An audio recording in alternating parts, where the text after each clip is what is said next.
আপনার মেয়ে কাকে মডেল হিসেবে বেছে নিয়েছে? মডেল হিসেবে মানতে হবে কাকে? আয়েশা রাদিয়াল্লাহু তাআলা আনহাকে, আম্মাজান খাদিজা রাদিয়াল্লাহু তাআলা আনহাকে, আম্মাজান ফাতেমা রাদিয়াল্লাহু তাআলা আনহাকে, মরিয়ম আলাইহিস সালামকে, সারা আলাইহিস সালামকে।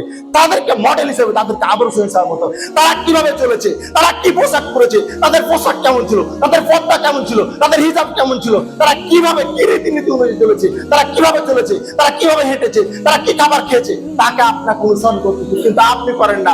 আপনার চলাফেরা আয়েশা রাদিয়াল্লাহু তাআলার চলাফেরা আসমান এবং জমিনের মতো পার্থক্য। আপনি তো মুহাম্মদ সাল্লাল্লাহু আলাইহি সাল্লামকে আদর্শ হিসাবে বাঁচতে পারলেন না। আপনি কাকে বেশি জানেন? আপনি পরিমণি দেখেন ওই যেভাবে ড্রেস পরে, আপনি শাবনূর যেভাবে ড্রেস পরে ওই ড্রেস পরতেছেন। আপনি সিরিয়ালে কিরণমালা বলেন, কটকটি বলেন, মানে সিরিয়ালে যেটা সিরিয়াল দেখে, জি বাংলা স্টার জালসা বলেন, জি বাংলা বলেন, আপনার জলসা মুভি বলেন, মানে যেটা সিরিয়ালে যা দেখে, যে নায়িকাকে যে যত ভালোবাসে, যে নায়ককে যে যত ভালোবাসে, তাদেরকে অনুসরণ করছে।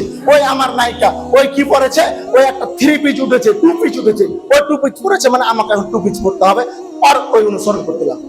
কিন্তু মুহাম্মদ সাল্লাল্লাহু আলাইহি সাল্লাম কি বলেছেন, সে কিভাবে চলতে বলেছেন, আমরা তাকে অনুসরণ করলাম না। সম্মানিত উপস্থিতি, আমাদের মডেল হচ্ছে লাকাদ কানা লাকুম ফি রাসূলিল্লাহি উসওয়াতুন হাসানাহ, একমাত্র মুহাম্মদ সাল্লাল্লাহু আলাইহি ওয়াসাল্লাম।